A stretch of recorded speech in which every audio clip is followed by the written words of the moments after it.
Okay, I'm actually kind of shocked about something that I'm going to discuss here with Xenoblade Chronicles 3.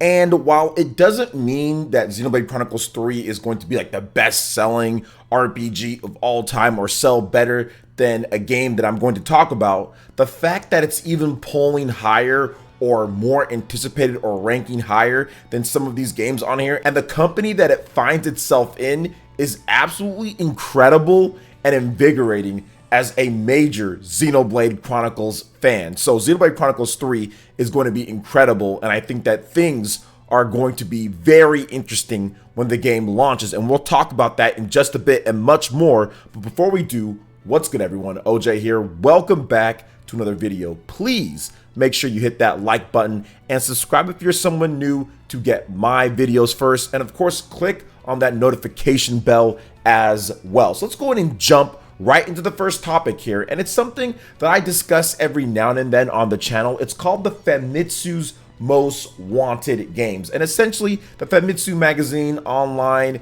they pull all of the core gamers out there. These are the guys that are anticipating all the games, buying them all on day one or very close to launch, and they're all the hardcore Japanese gamers out there voting on what they're excited about coming out soon or coming out in the next number of months or so.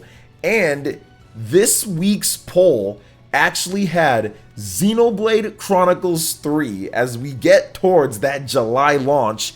It's number 2 on the list, and it's actually above Final Fantasy 16. And why I find this interesting is because Final Fantasy 16 has always been pretty much the #1 game on here, even though we've known about Xenoblade Chronicles 3 for quite some time now, right? Since February. We've known about Splatoon 3 for quite some time as well. They announced that game last year, and Splatoon 3 has been in this top 20, top 30, and pretty much been in the top 10 for a while now. And it's #1 at this point, which makes sense. Splatoon 3 is going to have an absolutely incredible, massive launch in Japan. The Japanese gamers are just chomping at the bit to get their hands on that. Heck, I'm chomping at the bit to get my hands on it. But for this video, we're going to be talking about Xenoblade Chronicles 3 and actually it being above, or the fact that it's over or in the same category with Final Fantasy 16. Now, don't get me wrong, guys.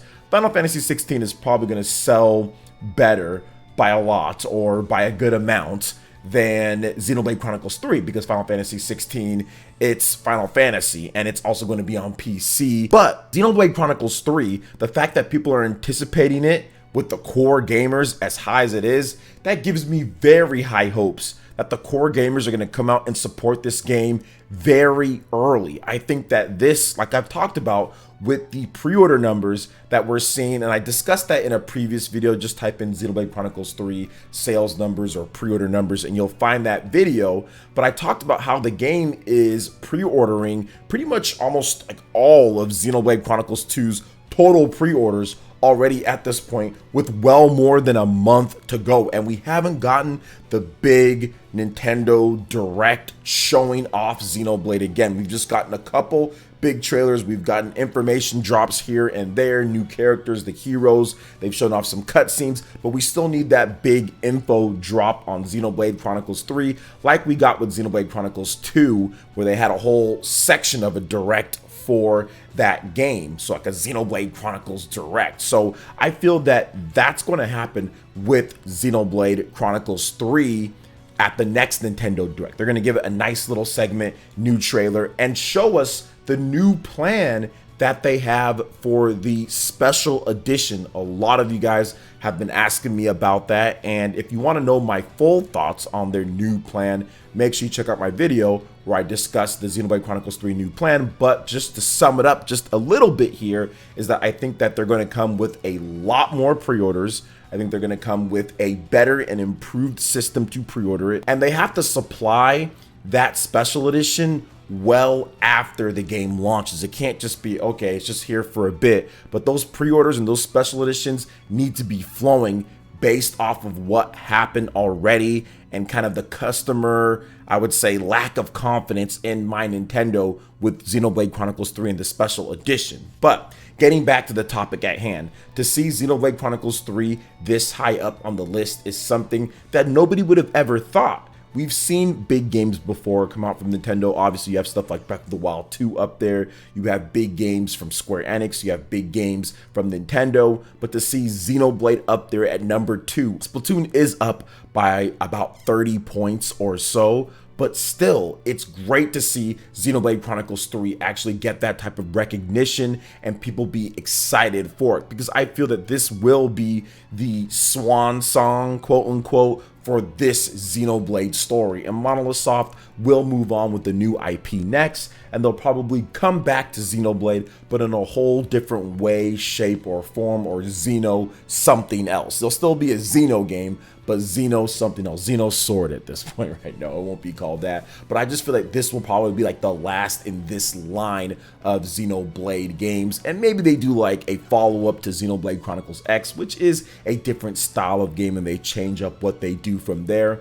But I think that this is going to be incredible. I'm just excited. I'm happy to see that the pre-order numbers are going extremely well for the base game. I'm happy to see that people are excited in Japan to the point where it actually pulled above Final Fantasy 16. I mean, that's nuts in its own right. I mean, that's just like an honor, I would say, for Xenoblade to be up there with such a prestigious game like Final Fantasy and Dragon Quest X Offline. So very excited about all of that, and it's just dope to see Xenoblade finally at this point get the recognition that it deserves. And to be honest here, we could see sales of 3-4 million plus very quickly with Xenoblade Chronicles 3. I mean, I would be ecstatic if this game, lifetime to date, sold 4 million plus. That would just be the ultimate best thing for Monolith Soft and RPGs going forward. So I'm really hoping that's the case here, and I think that this hype is definitely going to help chip away at that new goal, because Xenoblade Chronicles 2 did 2 million units, and I think that Xeno 3 is going to be a lot better than Xeno 2, and there's a lot more Nintendo Switch systems out now at this point than when Xenoblade Chronicles 2 was really selling at its peak. So I think that everything is set up for things to go well right now at this point for Xenoblade Chronicles 3. But what are your thoughts when it comes down to this? Let me know in the comment section below. All right, guys, moving on to the next topic here. It looks like we could be getting a N64 and Wii Classic brought back. Very interesting here. So Treasure teases heavily requested title currently in development for 30th anniversary. Now remember, guys, this is the studio behind Radiant Silvergun, Ikaruga, and Sin and Punishment. So Treasure celebrated its 30th anniversary on June 19th and teased that a certain title requested by many is currently in development. Quote, on June 19, 2022, Treasure celebrated its 30th anniversary. The company said in a tweet on its 30th anniversary year, "We are heads down in development as to announce a certain title requested by many. Please continue to give Treasure your support going forward." Now, Treasure was founded all the way back on June 19th, 1992 by former Konami programmer Masato Maegawa. It has since released a number of popular titles, including the side-scrolling beat-em-up Guardian Heroes and the shoot-em-ups Radiant Silvergun, Ikaruga, Sin and Punishment, and many more. Its last all-new release was Geist Crusher God for the Nintendo 3DS in September of 2014. So yeah, Treasure is one of those companies that a lot of people really like. I know for me, like Sin and Punishment was always the thing that I love to play from Treasure. I mean, I like Ikaruga, and we haven't seen a Sin and Punishment game since the Wii, Sin and Punishment Star Successor, and people have been asking for Sin and Punishment to come back, and I really would think that this would be that title. Out of all of their games, I mean, maybe it can be a new Ikaruga. People have probably been asking for that as well. The bullet hell shooter, I mean, that's one of the best ones ever made.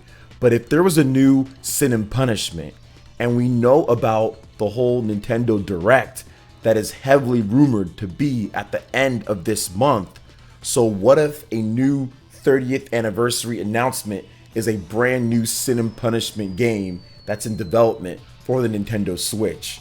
I think that would be extremely hype, because you can pop in Sin and Punishment on the Nintendo Wii and still have a ton of fun. You can play Sin and Punishment on the NSO Online, on the N64, and that's even good as well. So I'm hoping it's that, but you never know what it could ultimately end up being. But What are your thoughts on this when it comes to Treasure's 30th anniversary and what game they could be announcing that they're head down in development in?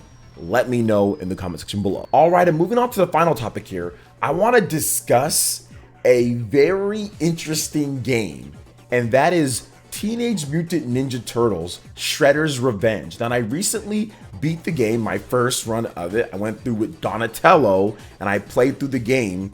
And now I'm playing through with Michelangelo and kind of getting all the different challenges and collecting stuff.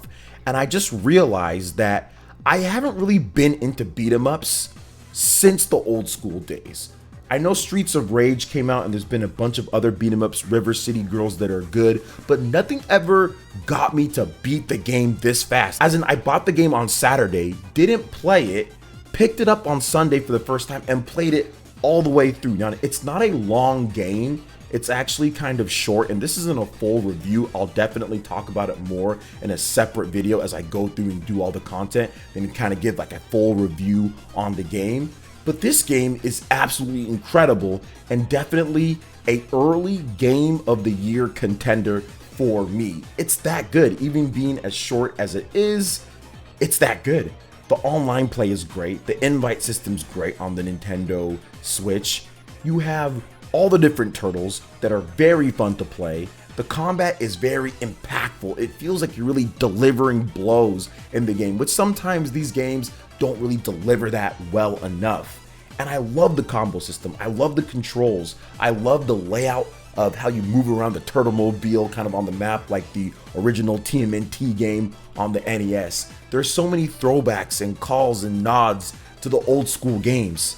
I think that TMNT Shredder's Revenge is a must buy on any platform. It runs great on every single platform. It's fun on every single platform. And I'm definitely going to be doing more of a full review and in-depth discussion on this game. But right now, I'll say that TMNT Shredder's Revenge is right up there with Pokemon Legends Arceus and also Triangle Strategy for my own personal game of the year this year. Also, Kirby was really good as well. So my own personal game of the year, obviously we still have more.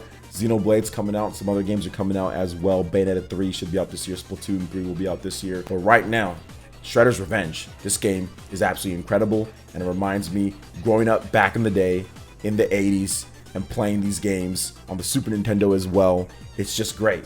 Nostalgia just overloads, and the gameplay is there to back it up. It's not just nostalgia. It actually is backed up by improved, enhanced, and better gameplay. It's better than the old school Turtle games by a lot, especially how different each turtle plays. So I'm very, very excited to kind of dig back into this game and beat it a multitude of times. So what are your thoughts on all the different topics that we discussed here today? Let me know in the comment section below. All right, guys, that wraps it up for this video here. Thank you so much for watching. I do appreciate it. Please make sure you hit that like button, subscribe if you're someone new, click that notification bell, and we will see you for the next video. Peace.